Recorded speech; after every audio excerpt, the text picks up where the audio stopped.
on KS 95.7 and live stream at westerniowatoday.com.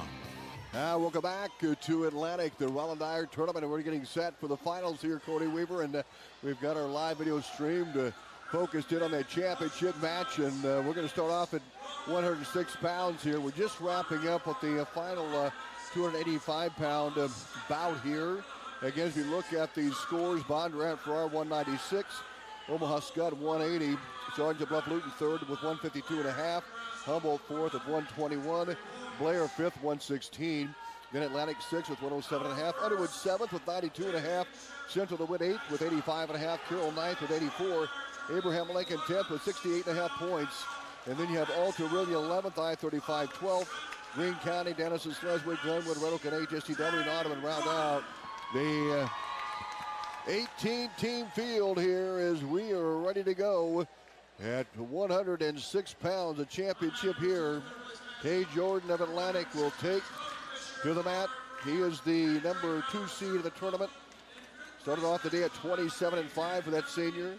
Won by a fall, all the way to the finals. And he's taking on Ben Ziola of Scott, the number 1 seed. Won by a fall, won by a major decision. And Techfold Tranmer of AL to get to the finals. And Cody Weaver, here we go. Take it away. Yeah, both wrestlers get their bands on here. We're going to wrestle first place match here, third place match on mat 2. Mat 3 will be the 5th place match, and then 7th place match on mat 4. So both wrestlers come to the center here, shake hands, and we're started here in the championship match here at 106 pounds, and it's Ziola again of Omaha Scott taking on Atlantic's Tay Jordan. Kind of an underhook there by Jordan, and Ziola tries to take advantage of that, pulling that arm down, coming bound behind there. No success, but Ziola with a shuck by kind of right there on the edge of the mat. They're going to go out of bounds, so it'll be 2-0 Ziola with that takedown on the edge here, 30 seconds, 29 seconds into this match. Jordan on the bottom here, and the senior, he headed for Northwestern College to wrestle next year. I know when he signed that letter, you got a guy at 106 and then can wrestle 126. Those guys are kind of hard to find, and I know Jordan's looking forward to it. Yeah, they are hard to find. It's hard to find guys that will stay less than 125 pounds, until they're, 22 years old. So Jordan with a turn and face here, an escape with 1:14 to go. Fireman's there by Ziola, able to catch Jordan almost on his back a little bit. Jordan rolls through, though, comes back to his belly there. 4-1 advantage right now. Ziola there of Scott. Now Ziola looks like he's got a cross-face cradle locked up. Goes hip to hip, rolls across. Has Jordan on his back, shoulder blades tight there on the mat, and did a good job with that temple in the head, and knee in the side like they teach, and not a lot of movement available there by Jordan. So Ben Ziola of Omaha Scott is going to be your champion here at 106 pounds. Your runner-up will be Tay Jordan of Atlantic. The pin in 1 minute and 11 seconds. Ziola the winner. And now we go to 113 pounds. A rapid fire here. And the 13-pound wrestlers here in the finals will be Welty. He's from Scott, and Curry from Sergeant Bluff Luton. Yeah, we saw, Curry there beat Braxton Haas, and Curry right away goes outside single, sweeps, does a good job sweeping around there, able to get that 2-point takedown early in this first period. Kind of sits back, pulls Welt out of bounds mark there, so it's 2-0 right now. We're going to come back to the center. Welty will go down in that bottom position, and Curry covers that left side. A little bit of a jump there, going to call a caution on Curry there, a little bit of a push into Welty before the whistle blew there. And Curry came from the middle here. He had some upsets. So no, he was a 2 seed, right? Jay Score's a 2 seed. Yep, he released there by Curry. Give Welty 1 there. Going to come out of bounds, or go out of bounds, come back to the center here, 1:28 here to go in that first period. Curry, a lot of movements, side-to-side motion. Welty a little bit more stable, kind of waiting there. collar tie there by Welty, separation by Curry. Again, Curry you see going left to right, right to left, goes in kind of a low ankle pick there. Going to try to come up the middle here, but Welty doing a good job pushing hips away there of Curry, blocking that thigh, keeping him from driving forward here. Welty with an underhook now on the left side of Curry. Both wrestlers come up their feet, separate a little bit, and Curry, kind of pushes them out of bounds. They're going to come back to the center here with 51 to go. 2-1 right now. Advantage here. Curry of Sergeant Bluff Luton. Again, a lot of motion there by Curry. Welty's a little bit more calm in his stance. Doesn't keep feet moving quite as much, but likes to tie up a little bit. Curry separates there, circles right to left, left to right. Head movement a little bit there. Again, kind of a similar shot like we saw before. Welty able to kind of circle around behind there fast enough and react to Curry's shot. Curry's shots are not a deep shot. Tries to get the ankle there. Kind of got his head down there, and Welty able to circle around behind here. We're down to 15 seconds now. 3-2 right now. Welty of Scott with that advantage. As time, they're going to go out of bounds and come back to the center with 8 to go here in this first period. 18 teams in the tournament, and they come from all over the state of Iowa, Cody Weaver, and even out of Nebraska. Good wrestling here today. That 138-pound class really heavy with medal winners as well as 67 as well. Yeah, Welty just going to ride this out here. We're going to go to the second period. So coin toss there. It's going to be Curry's choice. He defers to the third period, and Welty says, I'll take down here to start the second period. Clock set. Welty's talking to the official about maybe a contact or something. Gets contact stuck back in there. Gets down in the bottom position there, and Curry says, I want to go on my feet, and gives Welty 1 point there. So it'll be 4-2 right now. Cole Welty. Yeah, he found his contact, Cody. He found it. He didn't step on it. Wonder if he could see it. And that'll save his parents some money right there. Yeah. Good job. Again, Curry, a lot of feet movement, a lot of motion. Misdirection, a far shot, though, again. Welty able to kind of block those off. And last time he was able to kind of stuff and circle around behind there for that 2-point takedown. But Curry right now is holding on to that elbow, kind of going to prevent that from happening again, unless Welty can push in and get some separation on that right elbow. And they're going to call stalemate and restart here in the center of the mat.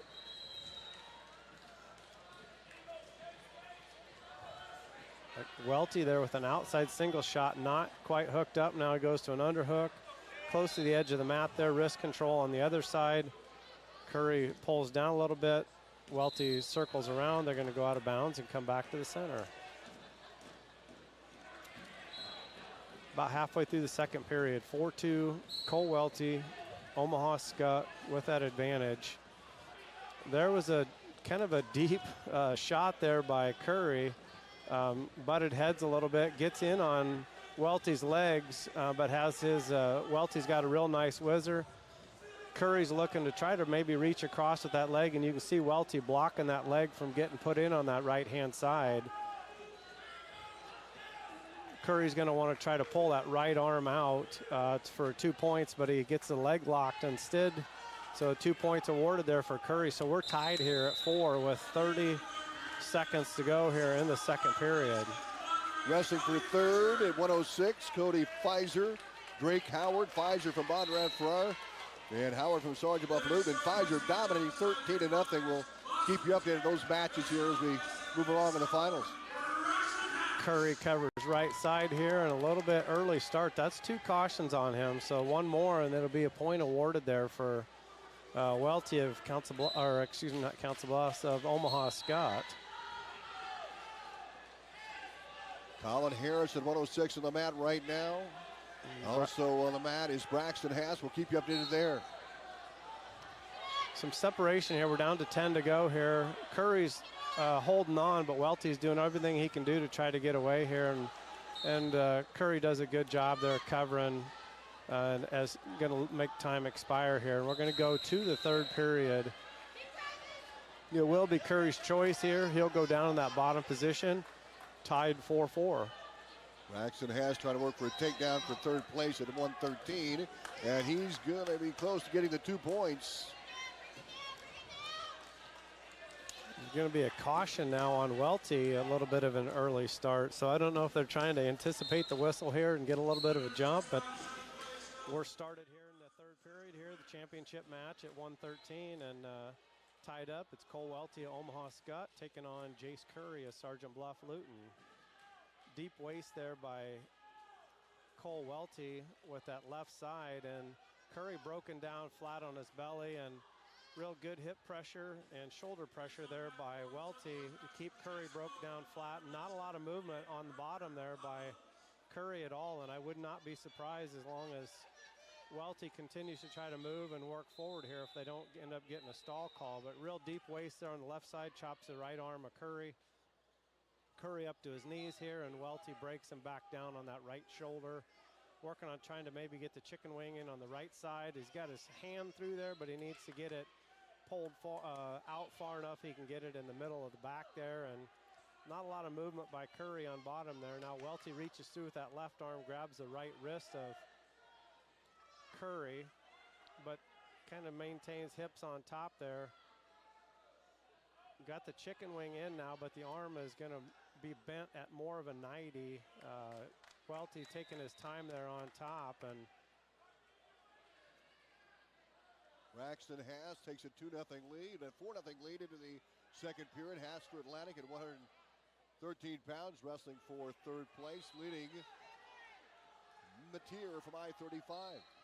Yeah, Welty's still working on that chicken wing on the right-hand side, but really doing a lot of movement and a lot of defensive stuff there by Curry on bottom. And now Welty's got that locked up and is able to roll him over for a 1 count, but Curry bellies back out and is able to, kind of keep that. So looks like we're gonna go overtime here.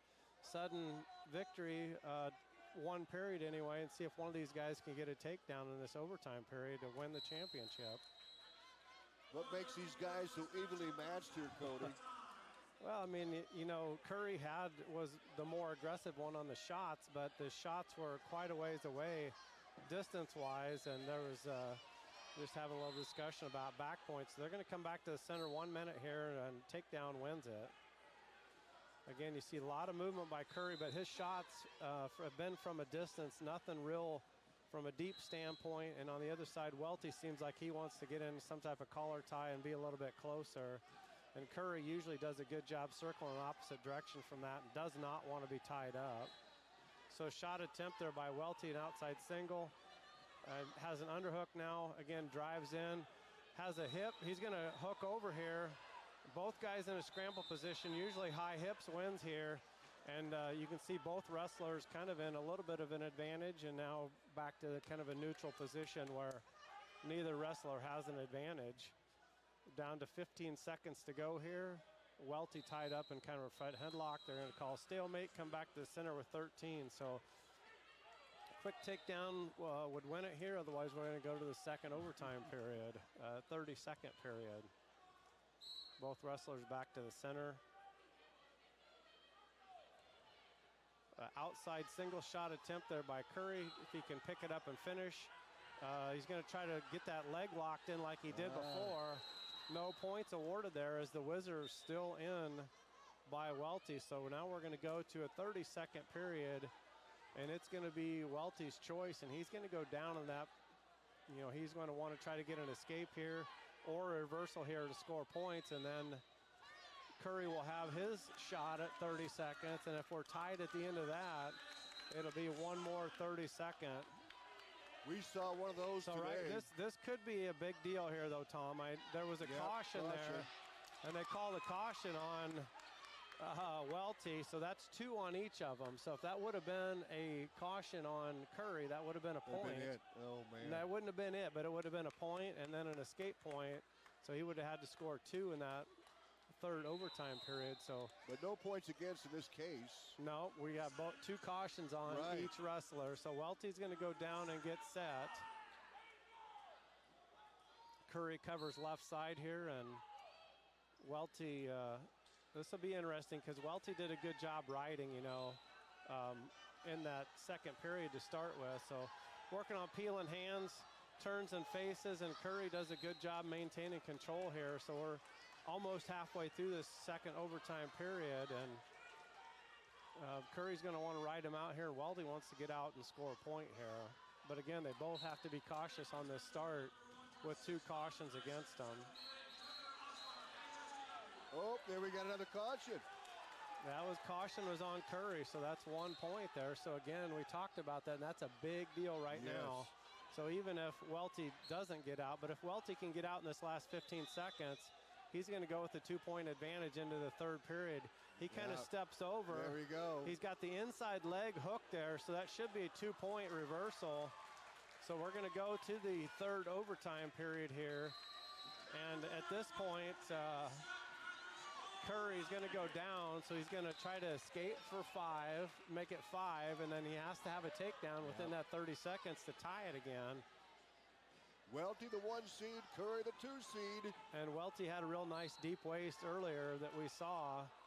Curry tries to roll through, and again, you see him really crank that deep waist on that left-hand side, keeps Curry's arm, and that probably will be the match. He should be able to ride him out here. Curry, he kind of kept Curry bellied out flat there early in that second period, and he's got the arm out now kind of in a snowplow, working on getting a chicken wing in, and we're down to 8. Curry's trying to move a little bit, but there's nothing he can do here.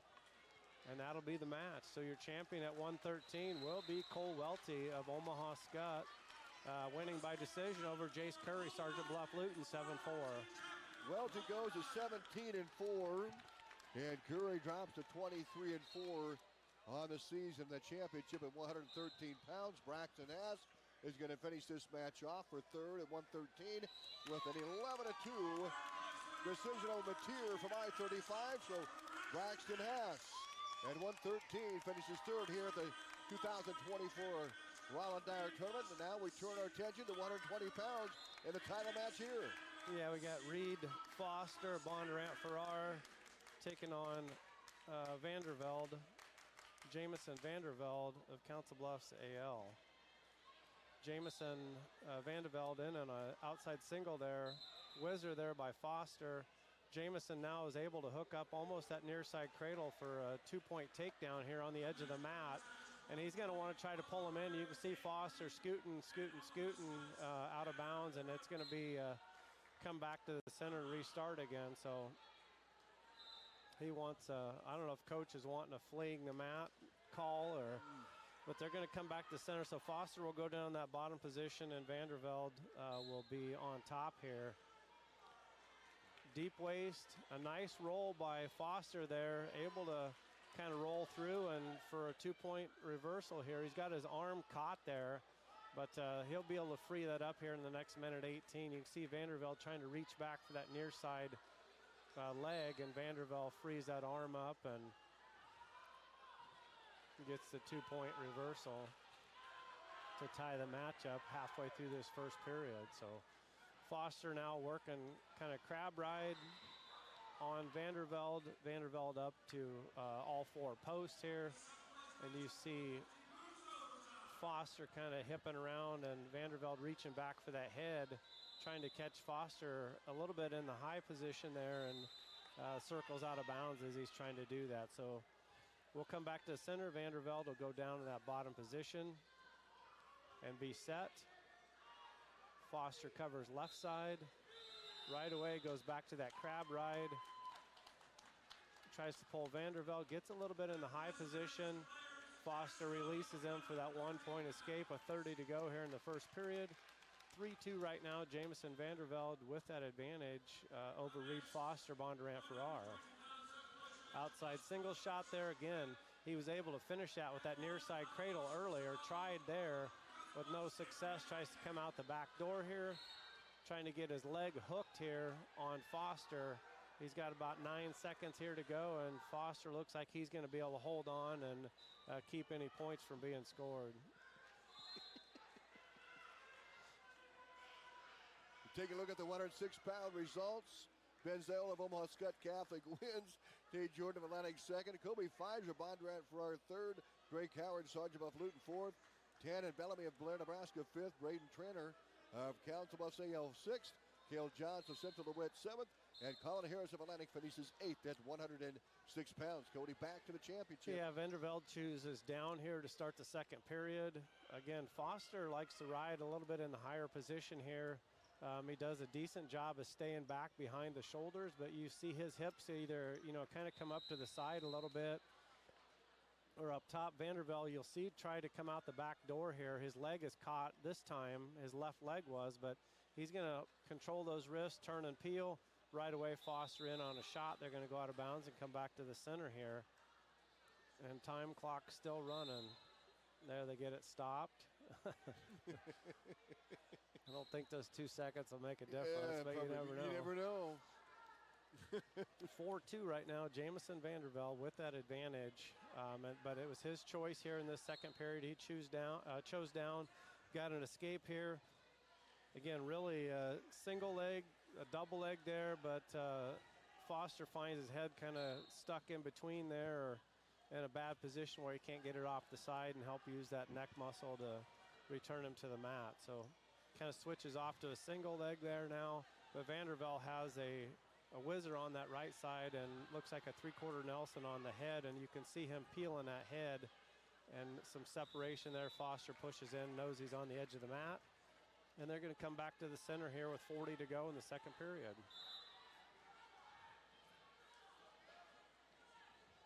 Outside single shot attempt there there was an arm whizzer, and he's going to try to circle that head to get his head popped out here or use that arm on.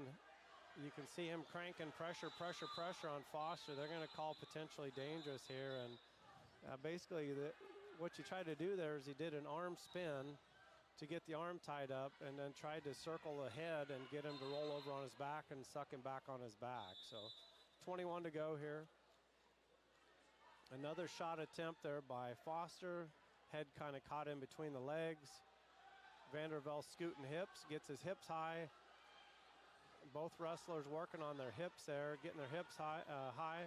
Vandervelde trying to maintain control, and a great scramble by both of these guys as time expires in the second period. So we kind of saw that a little bit in the first period where both wrestlers looked like they had an advantage and nobody was able to finish that towards the end.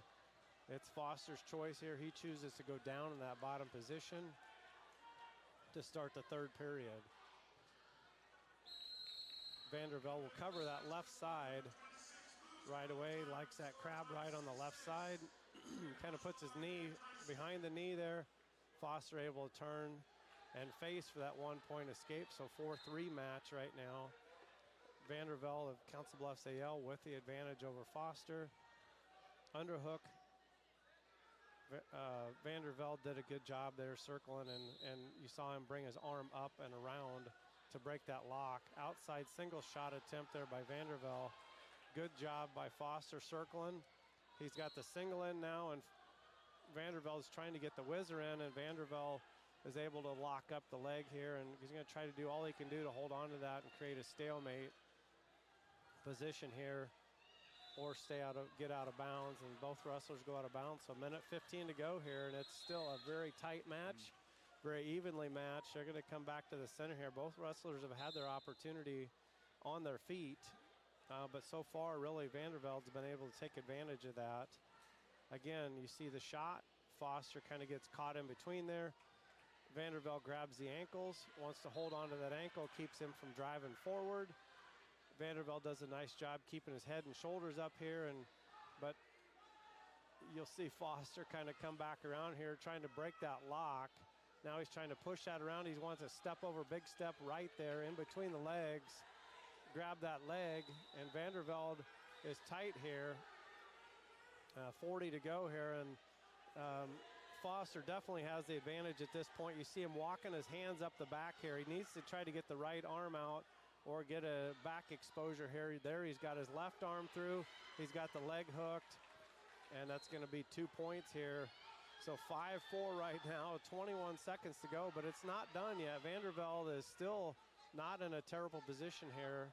Foster's got his left hip down on the mat, trying to get a near side cradle, which it looks like he's got locked up, but he's going to want to hold on to that with 6 seconds to go here. Vanderveld trying to come up to his feet, not able to break that lock, and he's able to hold on to that for that 5-4 advantage. So he's your 120-pound champ here at the Rollin Dyer. It's Reed Foster, Bondurant Farrar. Yeah, the 2 seed with the win over 1 seed. At 120 pounds, at 113, Phil Welty of Omaha Skutt, the winner. Jace Curry of Sergeant Bluff-Luton second. Braxton Haas of Atlantic third. Boston Mateer of I-35 fourth. Jackson Page of Altarillia fifth. And Gavin Winters of Greene County sixth. The Aiden Perger, Humboldt, and Logan Blair. And that is yet to be determined. Now at 126, the number 1 seed, Aiden Smith of Atlantic, with only 1 loss on the season. A 2-time medal winner at the state tournament. And ready to go here, Cody.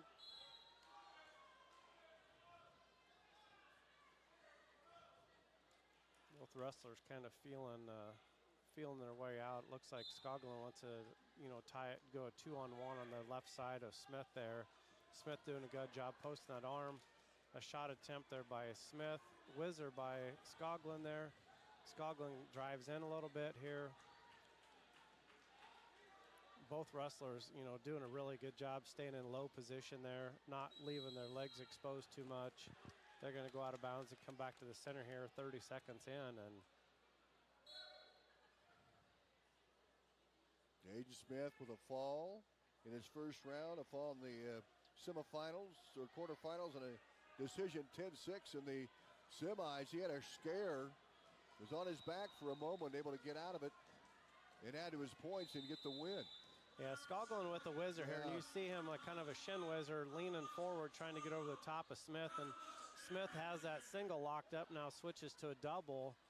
If he can come through here, but Skoglund is really keeping his body tight against Smith, locked in between the legs. Smith doing a good job posting that other leg though, tried to get his head free here to try to turn and face, expose that back, and has the leg locked up and is able to get the 2 points awarded here. Skoglund's journey, a fall, and won by a 10-6 decision over Crea from Bondurant Farrar to get here. Both these wrestlers winning by a 10-6 decision in the semifinals. Yeah, Smith's got a cradle locked up now here.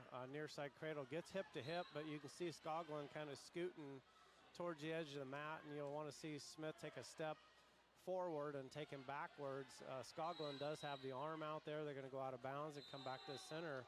16 to go here, and Smith will be on top, and Ethan Skoglund, Sergeant Bluff-Luton, will go down here at the championship match at 126 pounds. In a championship at the Rollin Dyer, something that's escaped Aiden Smith throughout his career so far. He hasn't won it yet.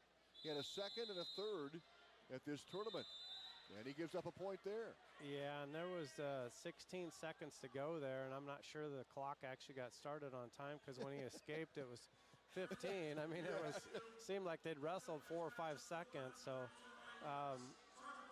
that's it ends up the first period basically at 2-1, and it'll be Skoglund's choice here in the second period, and he's going to defer. So it'll go to Smith. Smith will go in that bottom position to start the second period with the 2-1 advantage.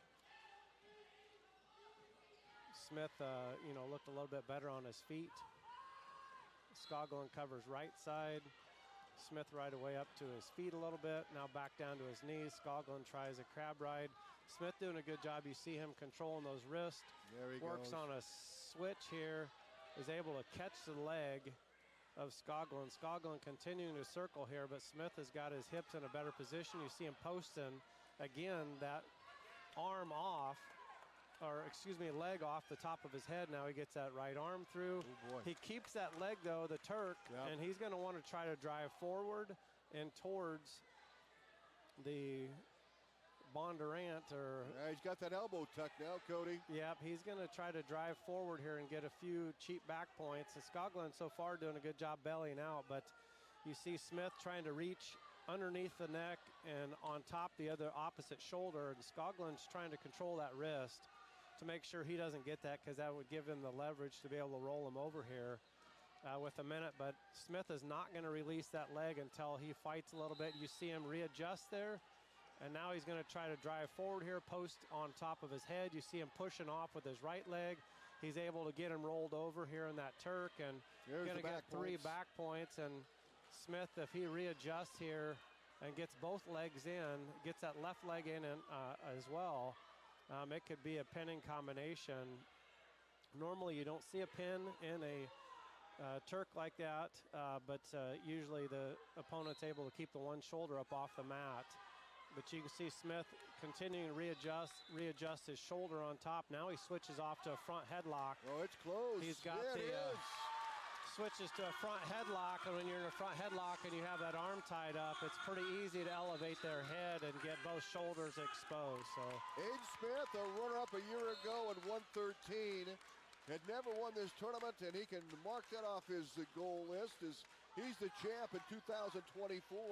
Age Smith goes to 32-1 of the year.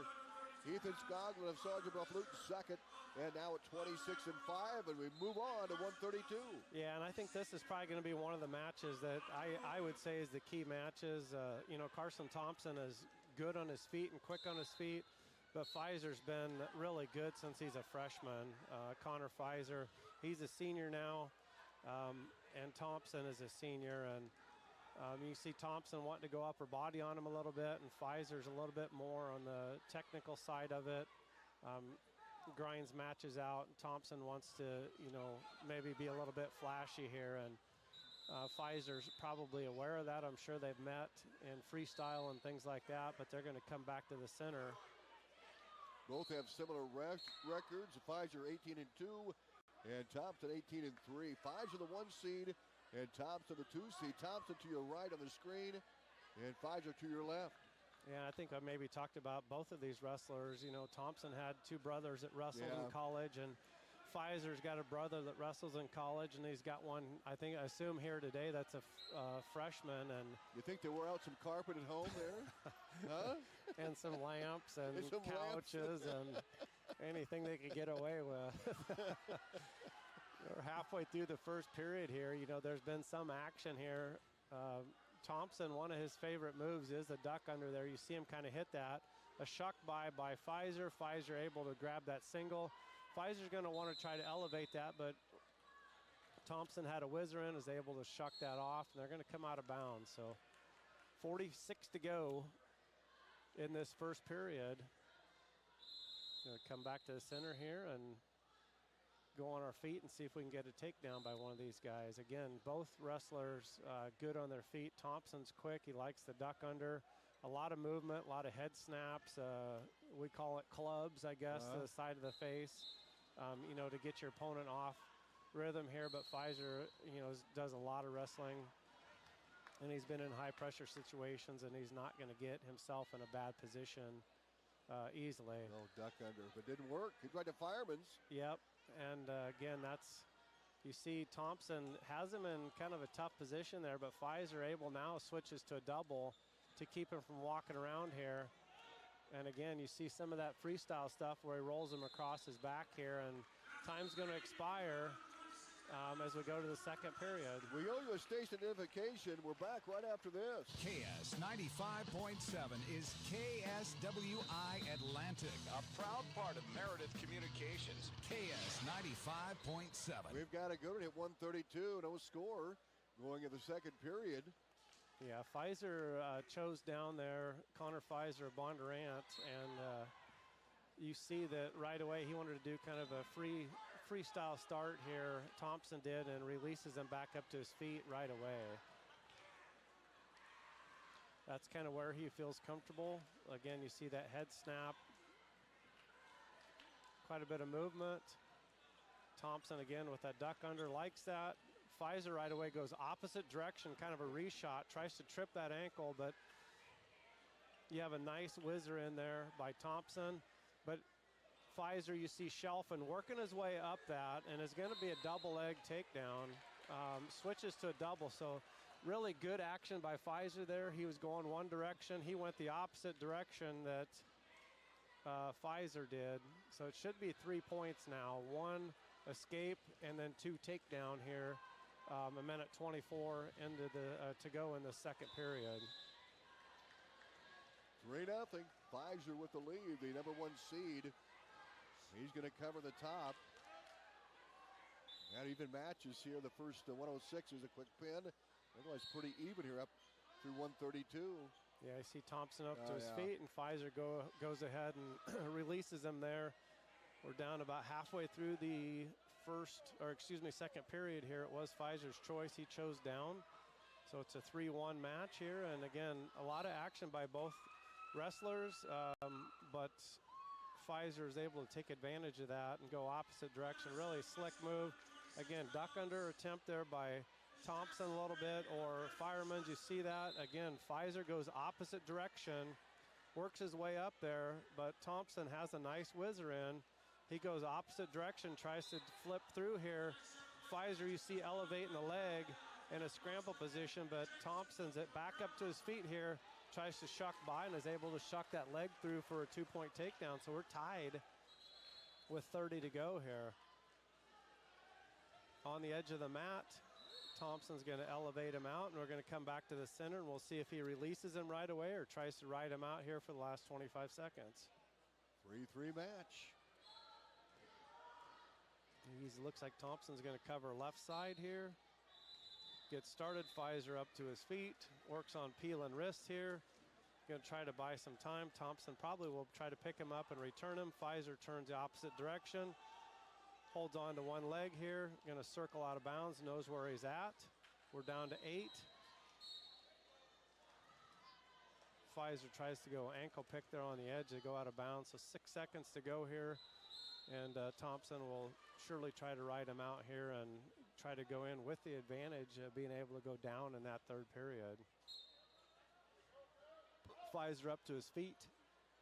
Peels, turns, faces. Thompson doing a good job turning and, kind of following him, shadow wrestling. And Pfizer for Bondurant leads with 206 over Omaha Scott with 198. So every point is going to be critical here down the stretch. Of course, you've got the consolation matches. That's going to count as well. Both these teams, Scott and Bondurant far deep. Not surprised, though, how even this match is, Cody. These teams both these guys, similar records. Yeah, and I mean, talk about the contrast in styles, though, with these two. Well, Thompson, both, they're very similar. They've wrestled a ton of wrestling, a lot of matches, and Thompson, a kid that probably would have been varsity at a lot of other schools and, followed behind some other kids, as there's been a lot of good kids that have gone through Underwood, lately. And Thompson, moved around a lot of weights from light to heavy, even within a year sometimes. And Pfizer right there kind of with the shuck by. Thompson did get that escape. Yep, got an escape there, and going to be a caution, I assume, on Pfizer there. And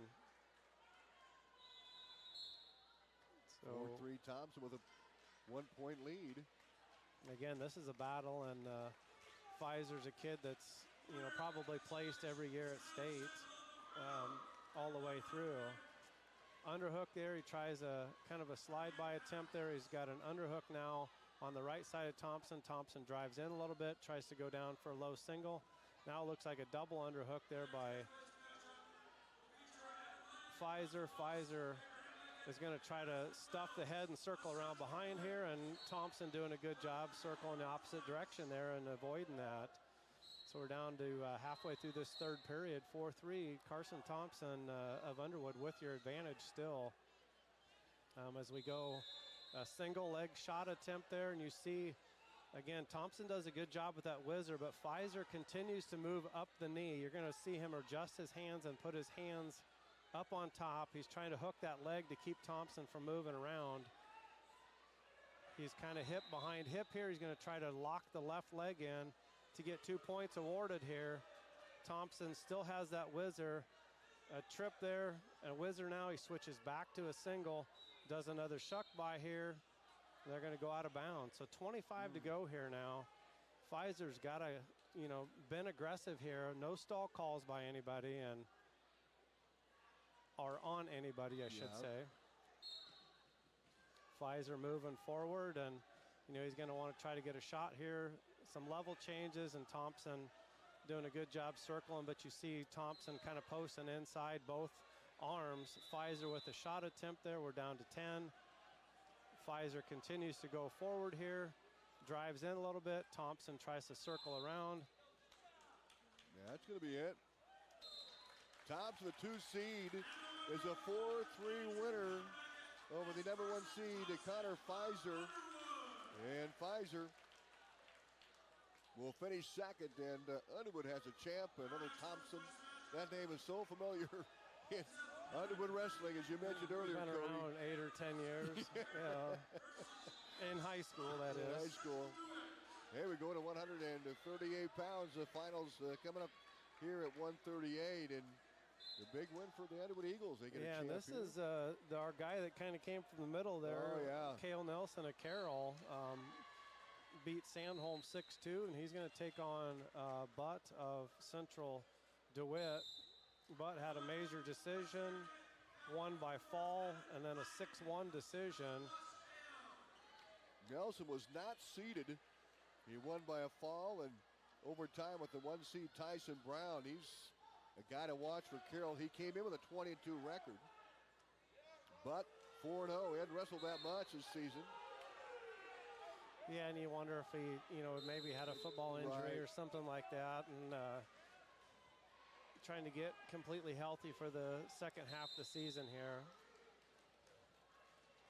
No score.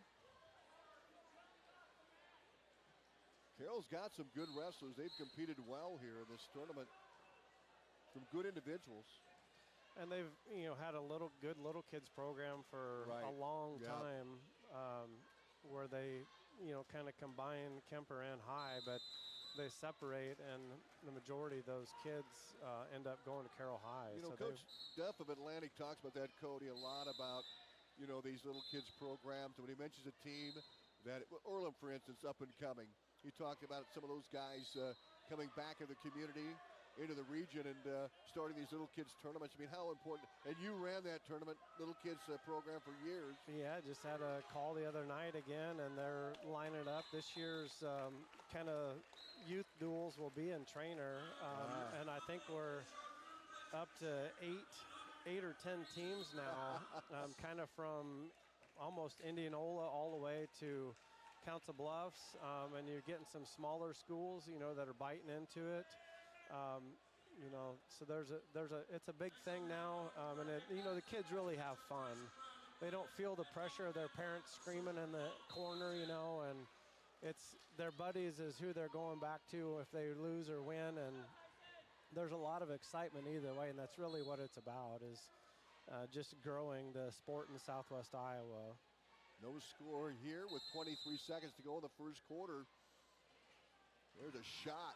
Shot attempt there by Nelson on the, and you can tell that Butts, his leg there is pretty strong, is able to step down on that and break that lock. Now a fireman's kind of attempt there takes Nelson almost to his back, but Nelson is able to roll through and put Butt on his back, but no points awarded there. Almost his time expired, so really good defense by Nelson there, knowing where he's at, knowing when he hit the floor what he needed to do to have the leverage to roll through that.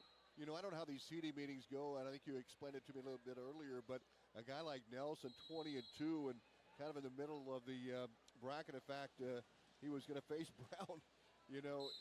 How does that work? And this guy, it would be head-to-head matchups. Yeah. Brown would be coming from Nebraska, so they probably have never met the same person or met each other. So then they look at similar things, and if there's nothing, then it really comes down to the coaches' discussion on where they should feel that they should be. So 3-0 right now. Cale Nelson with that advantage here at 138 pounds in the championship. Nelson, a shot attempt, I should say, there by Royce Butt, but Nelson was able to actually capitalize on the point. So, and Royce, Butt was in deep there on that shot, but again, Nelson was able to score off of it. So underhook here by Butt on the left side of Nelson. He's over the top of the shoulder on the right side of Nelson.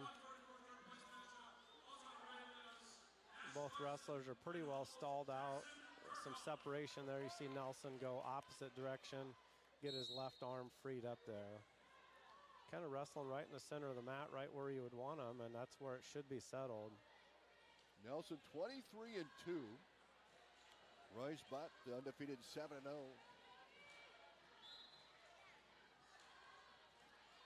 Well, Butt's just really quick right there, able to circle around behind.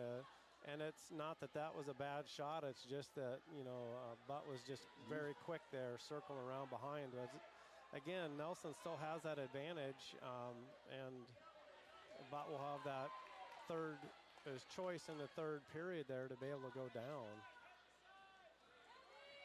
1 point lead for Nelson. He's got the leg locked in. He's working on a power half up front, but Nelson, really doing a good job, kind of staying belly out. You see Nelson try to kick. He does get his hips turned a little bit on the sideways now, but he's not able to reach underneath the neck across the shoulder there as Nelson's doing a good job. But you see Butt doing a good job scooting side, and time's going to expire here. But I don't think bottom is a real good choice to be underneath Butt there, the way he was riding on top with the legs there. So it'll be Butt's choice here, and he's probably going to go down and escape here to tie this match up. Then it's going to come down to a takedown. So we'll see Nelson ride. He's got a little more length. He's got a 1 point advantage here as we start the third period. A little bit stockier in a reversal there by Butt. Quick reversal, I should say. You got a deep half in now. You see him kind of blocking that near knee there to try to get him off balance a little bit and drive forward. They're going to call this, blood time, I assuming. Illegal move or maybe a full Nelson by Butt. So it's tied up here. Boy. So you might as well at this point, you either need to work on turning him here in the last minute 40. You're going to have to let him up and take him down, or ride him out here to go into overtime. And you see him kind of wanting to go a start, and I'm guessing he's going to let him up and take him down. Yeah. So he releases him, and again, Butt he's been the I would say the more aggressive one on his feet. Nelson was able to take advantage of that in the first period, but he did a good job of adjusting in that second period for that takedown, and he knows that, hey, when I hit the mat, I've got to be ready to react and make sure my hips and body are in a good position and not let Nelson use that leverage.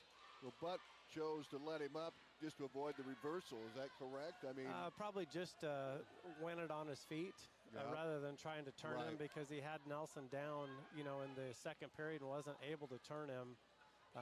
Ran out of time.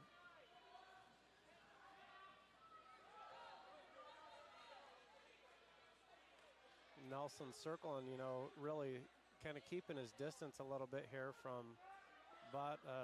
Level change there, but no real shots by Nelson there at Carroll.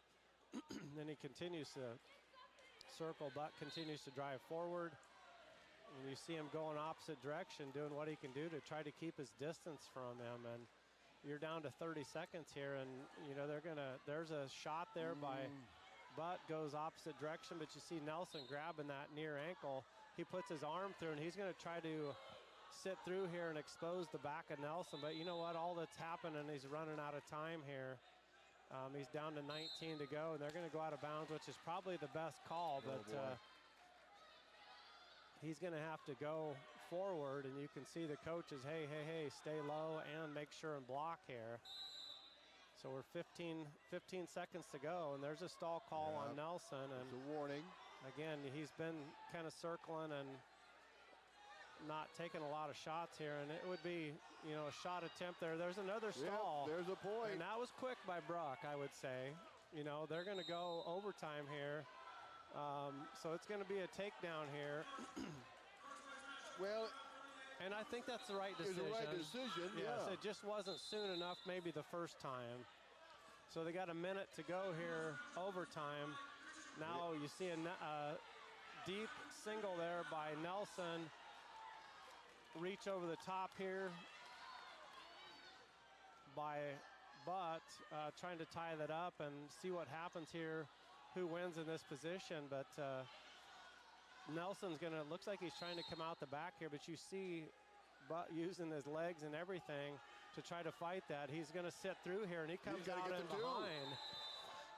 But got the 2 in the win. So that's one of those things, sometimes as a wrestler you learn that you just have to wait for the right moment. Yeah. You can't rush things, and he waited until he knew he had the leverage or the position and then quickly moved and was able to get back around behind there to win that championship. Roy Spott from Central DeWitt, the 2 seed in the tournament, and he gets the win over Cale Nelson, who was unseeded coming in. A good match in overtime, and now we head to 144 pounds.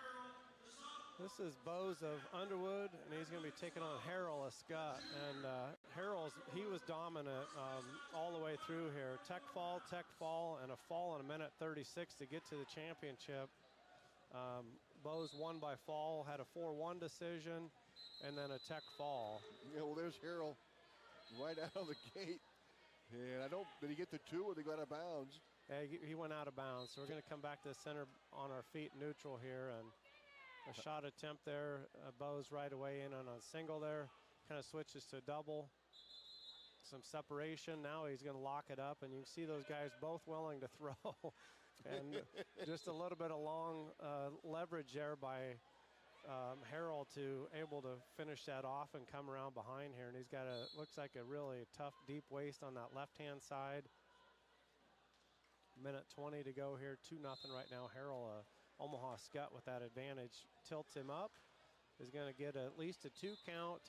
You see Bose doing a good job kind of grabbing the leg behind here, and Harrell going opposite direction, and Bose just doesn't know which way to go. And you look at the 2, and Harrell's quite a bit taller and lankier, a lot longer reach. But he knows exactly where he's at and what he can get by with and can't get by with. So. He's just a sophomore, too, at 18-3. Lucas Bose, a junior, 19-2. Again, do you see the deep waist, the chop of the arm there? He peels the right arm out, but he keeps his left leg in between the legs of Bose to try to keep him from sitting out or moving too quick here. Down to 45 here in the first period. Again, 144. He's going to try to tilt him up again and use that leverage. Elevates Bose, returns him back down to the mat. As he's doing that, he keeps that right wrist tied up and deep waist on that left side, chops the right arm. Kind of a snowplow now where he's got his forehead in the armpit of Bose. Now gets a chicken wing kind of wrapped up. Bose doing a good job bringing that forward. And Harrell almost with a cross-face cradle there. Good job by Bose controlling that wrist, though, taking it back over the top of his head. Right on the edge of the mat here. 4-0 advantage for Harrell as we go into the second period of your 144-pound championship match. Let's take a look at some other results here. Quickly at 120 pounds, we'll catch up there. Yeah, a little bit of a blood time. So yeah, but so we'll go back and take a look at some results. We're going to go back to 106 pounds. Ben Zayola of Omaha Scott Catholic wins it. Tay Jordan of Atlantic second. Cody Pfizer Bondurant for our third. Drake Howard of Sergeant Bluff Luton fourth. Cannon Bellamy of Blair fifth. Braden Trammer of Council Bluffs Abraham Lincoln sixth. Cale Johnson of Central DeWitt seventh. And Colin Harris of Atlantic eighth. And we're back in action here.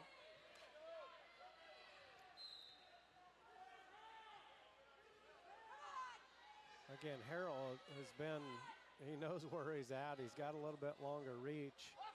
And it's pretty common to see, kids from Underwood be real comfortable on their feet in throwing positions or just quick movement, side to side, a lot of level changes. They're good with the head snaps and the clubs. But you see Harrell reach in with his leg there to try to catch Bose or at least get him off, get him to step down or something, and then reach for that leg, but go out of bounds and come back to the center. Bose in on a deep double, but you see that whizzer? Yep. And you see a nice post on the right side by Harrell there. Now he's going to grab that leg, and he's going to try to keep him from getting it locked in. If he gets it locked in, that's a 2-point takedown, but you see him elevate that leg and go the opposite direction. But there's still Bose doing a good job continuing to follow that momentum, though, and able to get the takedown. But Bose still not in terrible position. You see him cast his hips right back over the top of Bose's, which is something you tell little kids, do not do. Yeah. Do not reach back. Do not cast your hips over. I don't know how many times in the living room I tell my kids, high hips are going to win, and get your hips up, is what I'd always tell them. But why do kids are just learning reach back? What is the... They want to get a hold of something and tear it up. I don't know. I don't know for sure. It's just a... But you see it all the time. But, you still... and sometimes people can be successful with it when they reach back. I'll take, Kyler Sandholm as an example. That kid from Red Oak, he reaches back all the time, grabs the head, and it usually ends up getting kids high or, able to get around behind them. So Harrell 6-2. Harrell on top here with 27 to go. You can see he's got leg locked in. He's not in an issue there. He does get the cradle locked up here, but he's got a leg in, so he might have a tough time. You're going to get a 2 count, it looks like. And again, that was a kind of an awkward position because he had a leg in and the cradle locked up, so he knew that he was okay himself. But again, the goal is what he got done, and he just wanted some cheap back points. 8-2, Harrell. Boy, just a sophomore, really impressed. Yeah, and Bose here wanted to go on his feet here in this third period, so he feels comfortable again on that outside single. But you see nice hips, and he gets stepped over by Harrell there, and Harrell with I think they call it now the grapevine ride or something is the new technical term. It's called stepped over with the grapevine ride there and locked both legs up and locked both legs up there, elevated the head, and ended up winning by pin. So that match looks a lot worse than what it actually was. It was a pretty tight match. There were some back points there awarded by Harrell a couple times. He got a couple of back points there, but Bose did a good job, and it was a good match between those two. Yeah, 150-pound title match right now between Nolan Fellers from Bondurant Farrar, 17-2. Aid McRoberts of Sergeant Bluff Luton, 23-6. Here we go. Yeah, and Fellers just really comfortable on his feet, trying to do everything he can do. Gets his toes in bounds. 2 points awarded. They're going to come back to the center, and McRoberts will go down here in the 150-pound championship match, and Fellers covers right side. Right away, though, McRoberts tries to turn and face, and you see Fellers doing a good job with that left leg in, and kind of odd a little bit shorter in stature, and McRoberts a tall, lanky kid, and usually it's the long leg kids that ride legs, not the shorter ones, but you can see him doing the crab ride too. He reaches in underneath the neck, across the shoulder, drives forward to get that back exposure and those back points awarded. Nick Roberts was the number 3 seed coming in. And Fellers the number 1 seed for Bondurant Farrar. Again, Fellers 17-2, McRoberts 23-6. Yeah, Fellers the youngster, the sophomore. Yeah, he's again, the same. He released that move and put that exact same move in and drives forward for 3 more back points. So it's going to be 8-0 when he releases that again. Now he switches to half, though. You see him coming out front, settles in. McRoberts doing a good job getting that arm in between the body of Fellers and himself and getting back to his own belly. But Fellers now has the left arm tied up at a 90, goes a little bit past the 90, goes back to a 90 and says, hey, it's at 90. And the ref's like, well, it wasn't at one point. So 8-0 right now. Nolan Fellers with that advantage. Again, 2 tilts and a takedown here in the first period over Aiden McRoberts of Sergeant Bluff Luton at 150 pounds in this championship. Bondurant Farrar 206, Omaha Scott Catholic 200. And Sergeant Bluff Luton third with 162.5. Blair, Nebraska right now in fourth with 134, and Humboldt fifth, 133. Some good program. Humboldt really came on there later on. They're showing their depth here tonight as well. Another nice tilt there by Fellers to end that first period. So it's 11-0 into the first period, and it's those kids are tough to wrestle that are good at tilts and can catch you. Fellers is going to go down here in the second period.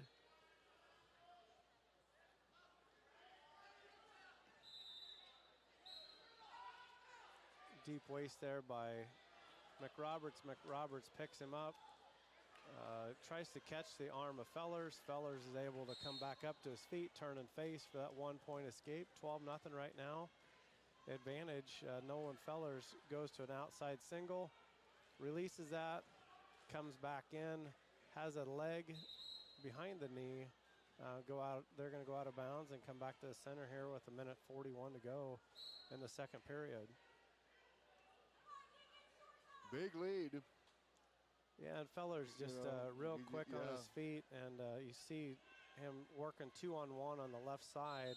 To get close to that leg, he'll try to sweep with his right leg, the left leg of McRoberts, and he gets that leg hooked, and that's 2 points if he gets his right arm through, because he's got the inner leg locked. So that's a lot of times when you're in that position, you lock that right leg and you go okie dokie, either opposite or go right over the body. And he's got the arm tied up at a 90 but out of bounds, and he says, let's come back in the center here and let me finish this. So 14-0 right now. Fellers with that advantage. A lot of it on his feet, but a lot of tilts as well. And it looks like he's going to want to go for a fall here. His coach is like, let him up, and take him down. And Fellers looks at his coach and says, no. Well, I want to pin. You see him trying to peel that arm out, and he's completely comfortable, clear out front there. He's got the head trapped, and he knows that he can't go anywhere. He readjusts chest to chest, and now he's going to go reverse half, forward half. McRoberts doing what he can do to peel that wrist, but he's doing a good job taking his time settling in here. But McRoberts so far, and there goes that grapevine ride, where he's going to try to get both legs locked in, pick up the head, and finish that with a pin. There he gets both legs locked in. He gets him rolled back over on his back. You see his arm underneath his head, gets both shoulders exposed, takes his time, and gets the fall. What impressive performance by Nolan Fellers. Harrell, another one, and Aiden Smith. Those three have had outstanding tournaments here. Of course, there'll be an award for the outstanding wrestler here. And boy, we're moving along here, up to 157 a pound. It's going to be Bo Kudum wrestling here in this title. He's the #1 seed. And Jack Lewis, the Bondurant Farrar, the 2 seed. 1 and 2 going out of here. Yeah, Kudum,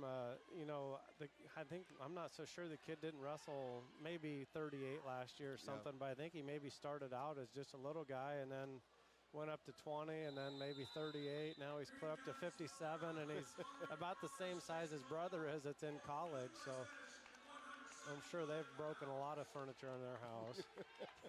And their dad's a coach, so. He probably let him go. He probably encouraged it or was in the middle of it. when mom's away, the wrestler's going to play. Yeah, Jack Lewis with a 2-on-1 there. Kudum able to kind of come around behind here and going to come back to the center as they go out of bounds. So Kudum 27-1, and Jack Lewis 10-2. It's interesting, we've seen some variation here as far as matches with some of these wrestlers. And Kudum, really long and lanky, but you could see him kind of get off balance a little bit there, but right away knew he had to bounce back up and get in good position there and was able to do that. 50 to go here in the first period. Kudum with a single, tries to switch off. Jack Lewis doing a nice job being quick. Reaches for a low ankle pick on Kudum there. Kudum now underhook on the left side of Lewis. A lot of lean in there by both wrestlers trying to figure out. Neither one of them feel like they're in a good enough position, and they're going to go out of bounds and come back to the center here with 28 to go.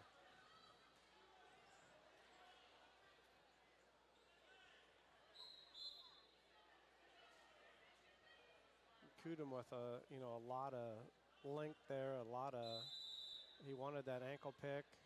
Is able to been able to get to the ankle twice, but Lewis able to right away pull out or drive forward enough and turn and face to avoid a takedown there. Down to 8 to go here in the first period.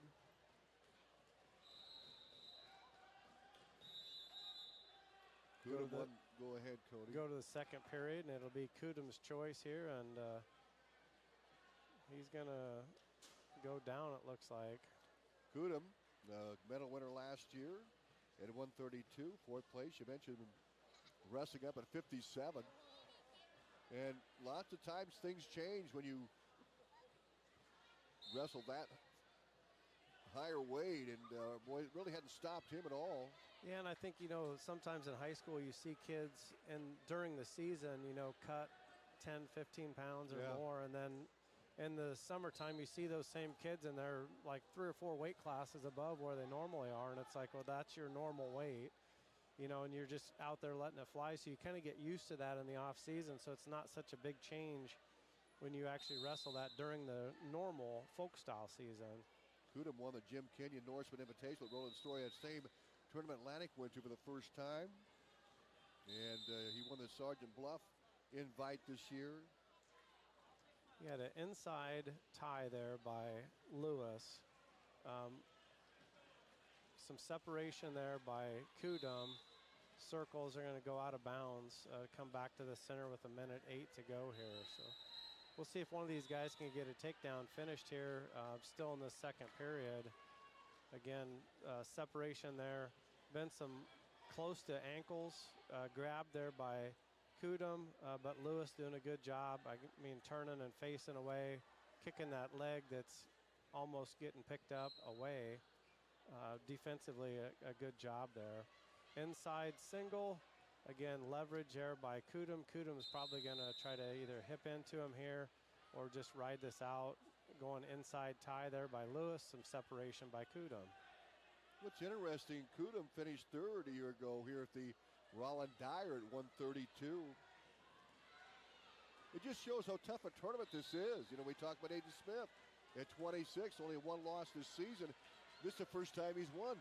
Yeah, and I mean, it's, Millard South has been here before, right. And Grand Island used to come here for years, and New Hampton was when New Hampton was, at the top. They used to come here, and it's nice. I think Coach Duff always encourages wrestling in different areas and different people because you're not wrestling the same people all the time, so you see how you stack up against other people in other areas. So this is a tight match. Yeah, speaking of stacking up here, 1-0 Kudum. Yeah, Kudum's got that advantage, but Lewis goes down that bottom position, and we'll see how long Kudum can hold him down here. He covers that left-hand side right away, turns and goes opposite direction, sits him right back down his lap, but he's out of bounds. So we're going to come back to the center here, just 5 seconds off the clock. So Lewis able to get right back up here. Bondurant Farrar now is up a class. They're 4A, and Sergeant Bluff Luton would still be, 3A or 4A, and 3A.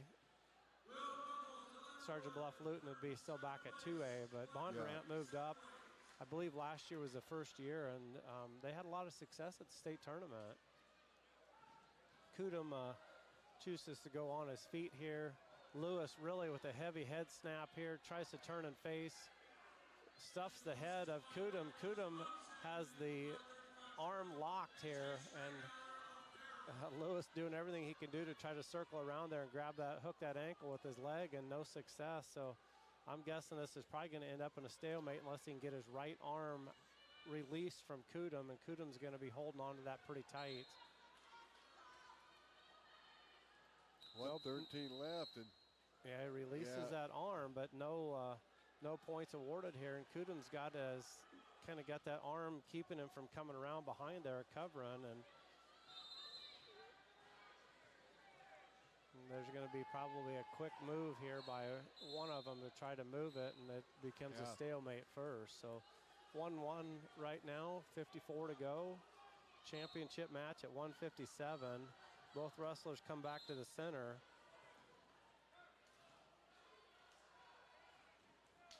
Some separation there. Collar tie, left collar tie by both wrestlers.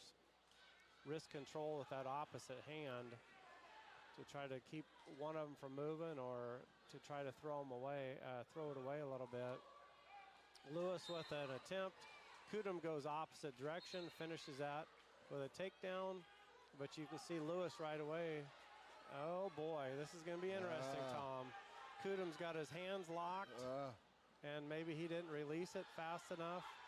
So he goes out of bounds. So 1 point awarded there, so it's 3-2. And once he got the takedown awarded, if the official didn't say, hey, that's 2, you know, he didn't know that he had to release his hands. So they're going to give a point. And, you know, Jack Lewis, and I tell you what, he's a quality wrestler as well. He wasn't the #1 seed, but he finished as a medal winner last year at 152-3, a 7th place finish. Yeah.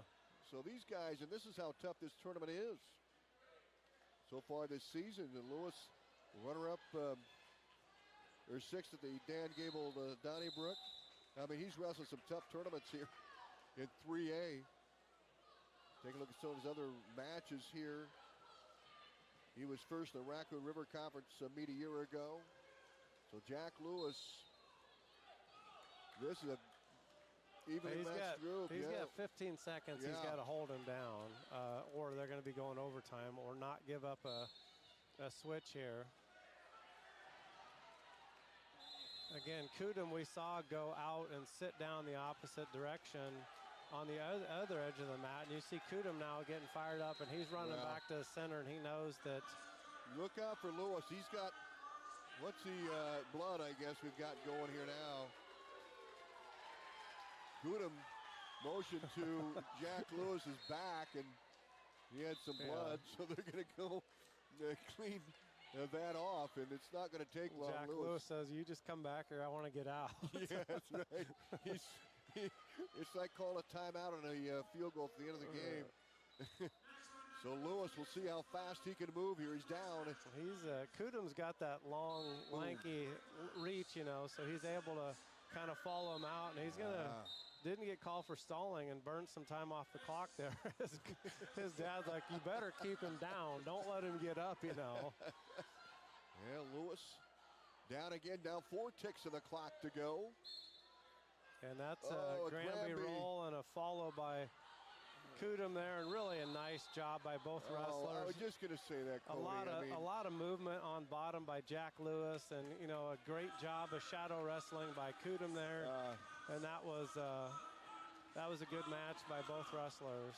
So Kudum, he's one of the top 8. We know that in Class 2A, and Lewis, last year's 7th place finish at 152 in 3A. You could bet they're going to be back on that medal stand or have a good shot at it again here in February. Tom, it looks like at 165, Johnson of Omaha Scott is going to be your champion due to a medical forfeit over Templar. So we talked about that a little bit earlier in the conversation. So we're going to jump up to 175 now. And we'll come back to that when we get a moment here. Cody, I know you watched that match, and there's just a couple of slams, and Templar could not come back and wrestle. Yeah, and it's a tough position, but this is Boffman of Blair, and he's taking on Carpenter of Scott, and Boffman right away comes out with a takedown, kind of controlling the lower body, tries to hook the leg here.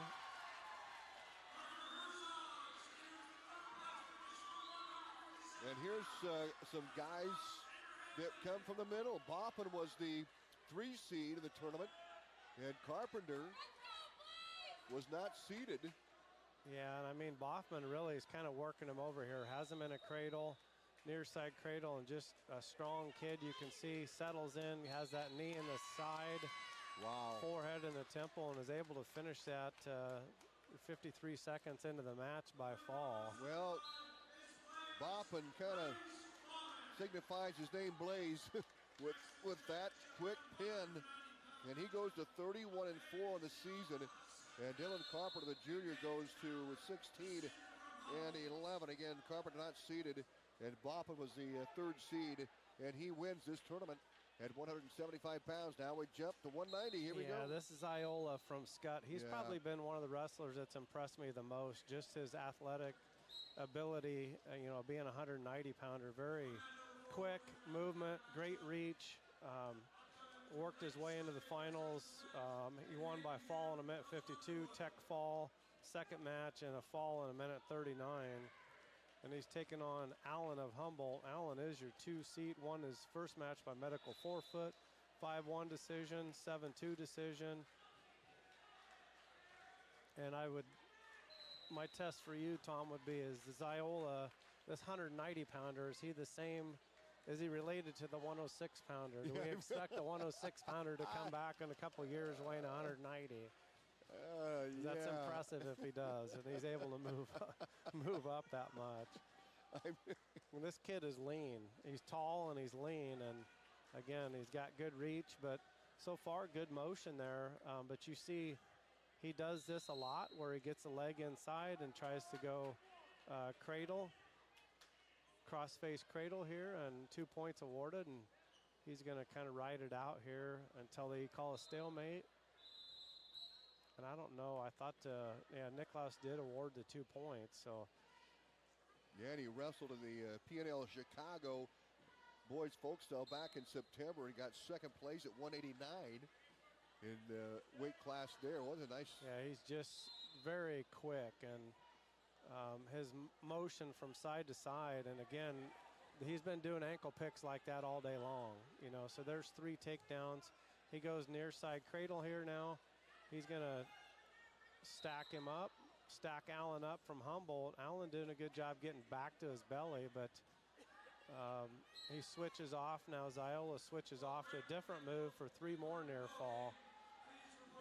Yeah, he's got it cinched in pretty good. He's got 9 seconds to get the fall.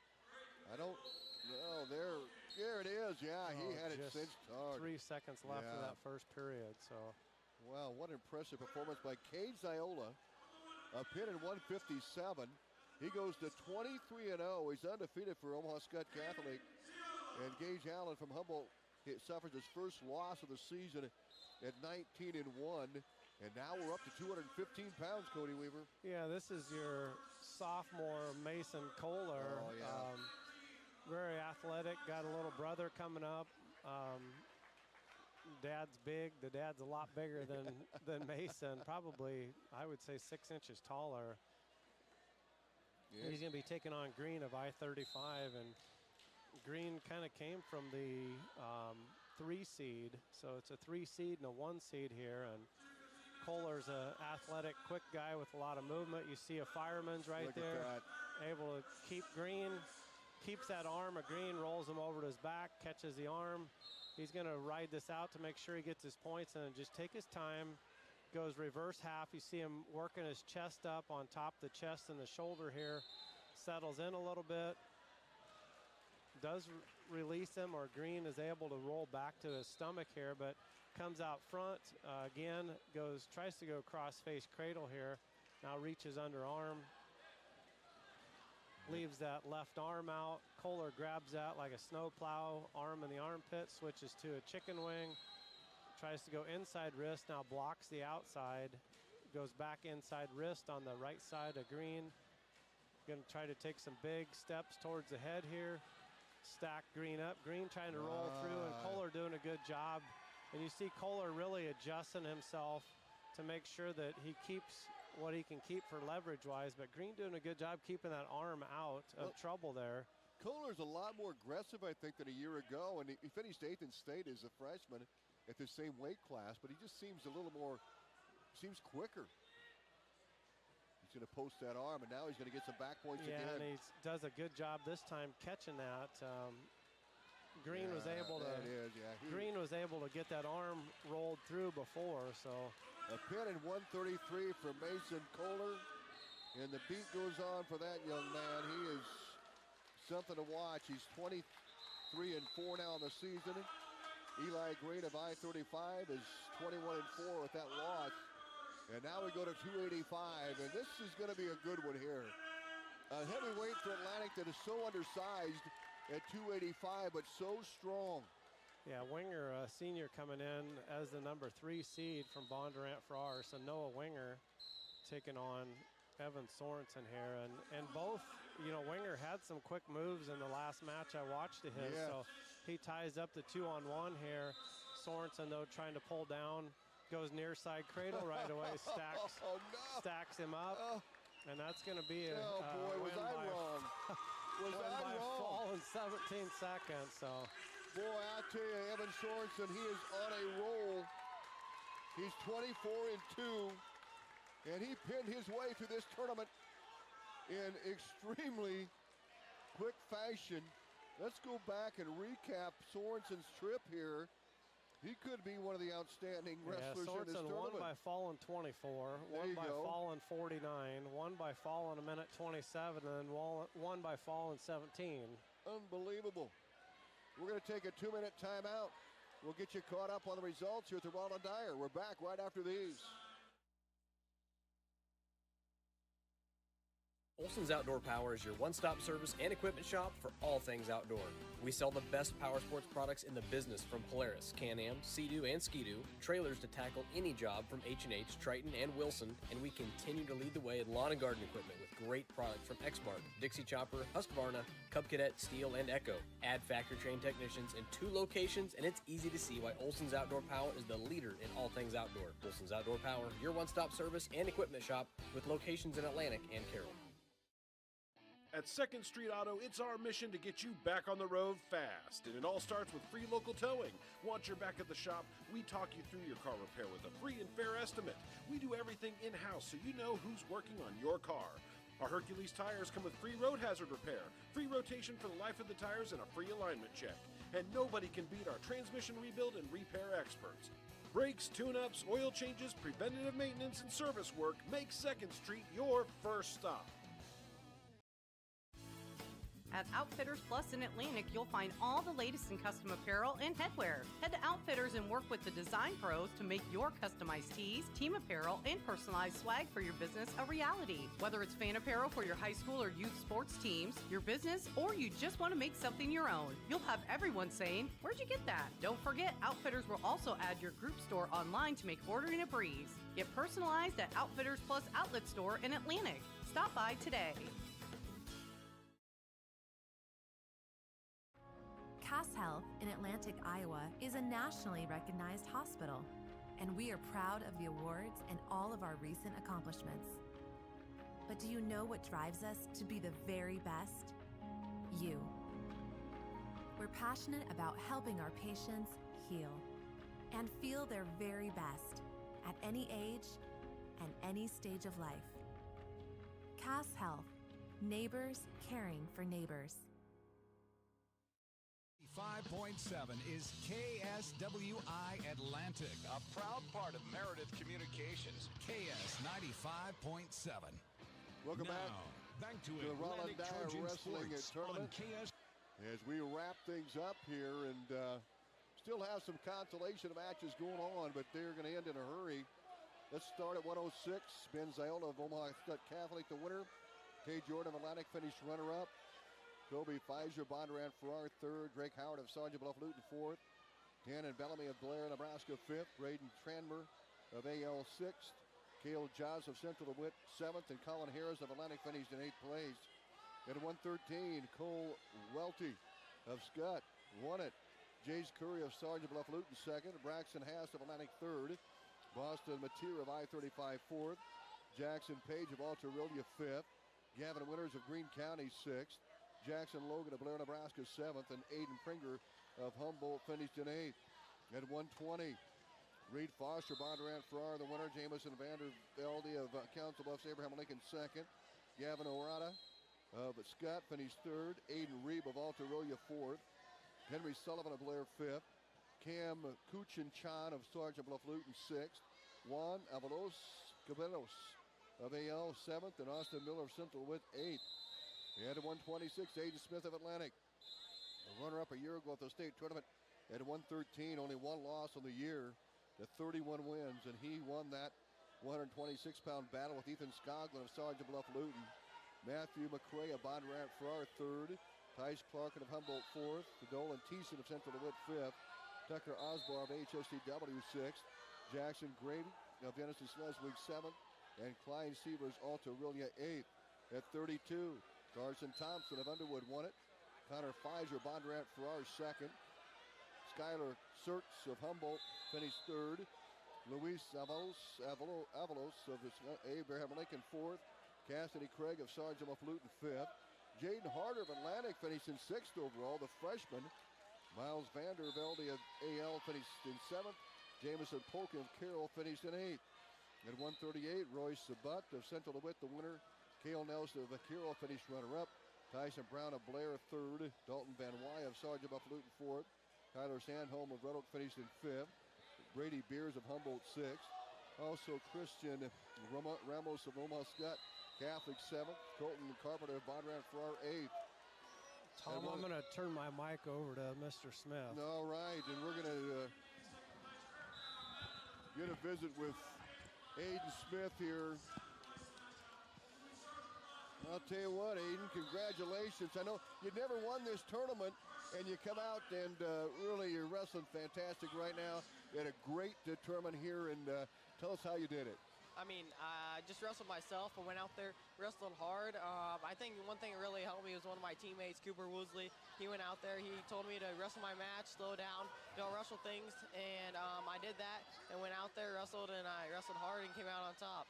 Runner-up a year ago at 113, right, the state tournament. And you come back here this season at 126. You're just carrying on and talk about all that off-season work that you do to get you prepared for the high school season. I mean, going out, lifting, running every morning. I go to Seabolt Wrestling Academy, and they're tough guys. They're really on top of you, and they really want you to get better. You just got to buy in, put in work, and you'll improve tons. So your reaction to winning this tournament, I mean, it's a tough one, and your reaction to winning it here tonight? I was really happy. I've never won this one. The past 2 years, I think I've gotten 3rd place.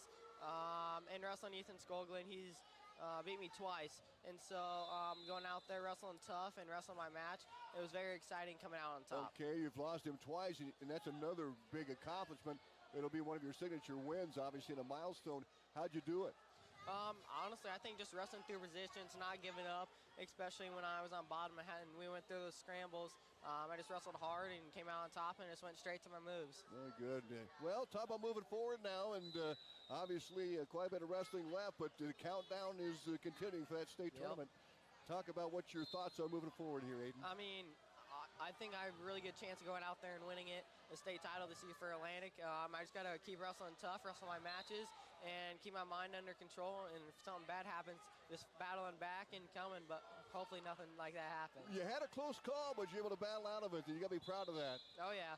I mean, you're going to get in those situations in wrestling. That's just the sport. You just got to mentally be there and just keep fighting. If you really want it, you'll battle out of it and just come back. That's what I did. Congratulations on your win here today, and best of luck the rest of the way. Thank you. All right, Aiden Smith, 126-pound champ for Atlantic here at the Rollin Dyer tournament. As Aiden mentioned, it's his first win here. He's a junior and a runner-up at 113 a year ago, and boy, the future's bright for this young man, huh, Cody? It has to be. He's got red hair. He puts in a lot of time off season. You know, from last year to this year, really has grown in size and strength. You know, he's always been a confident kid, which is very important as a wrestler, and he's always been aggressive. So kind of grew into his body a little bit over this last year, jumping, you know, from 13 to 26. Let's take a look at the 150-pound results. Nolan Fellers of Bondurant Farrar, the winner. Aid McRoberts of Sergeant Bluff-Luton, second. Atticus Dick of Blair, third. Isaac Christo of Omaha Scott Catholic, fourth. Jackson Turner of Greene County, fifth. Jackson Turner of Red Oak, sixth. Dane Duvall of Underwood, seventh. And Austin Weir of Glenwood finished eighth. At 157, Bo Kudum of Sergeant Bluff-Luton, the winner. Jack Lewis of Bondurant Farrar, second. Parker Hersberg of Council AL, third. Caden Baxter of HSTW, fourth. Owen Clucky of Carroll, fifth. Nicholas Rotella of Scott, sixth. Will Buckhold of Underwood, seventh. And Alex Hansen of Ottoman finished eighth for Coach Tyler Christensen. At 165, Riley Johnson of Omaha Scott, the winner. Brock Templer of Blair, second. Maddox and Nelson of Underwood, third.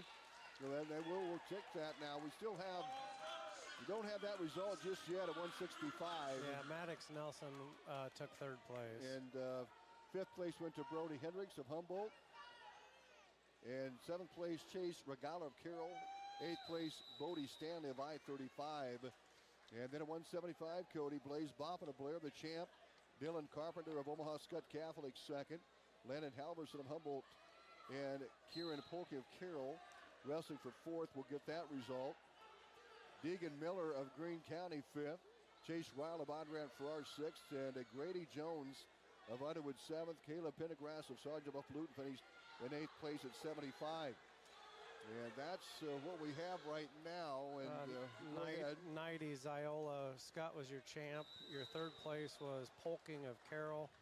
Fifth place, Gipple of Bondurant Farrar was fourth. Colin Bruce fifth. Colin Bruce was fifth, and Murillo of Denison sixth. Your seventh place was Slaymaker of Central DeWitt. On eighth place was Haney of Underwood. Mason Cole, the impressive sophomore for Glenwood, won the 215-pound class. Eli Green of I-35 second.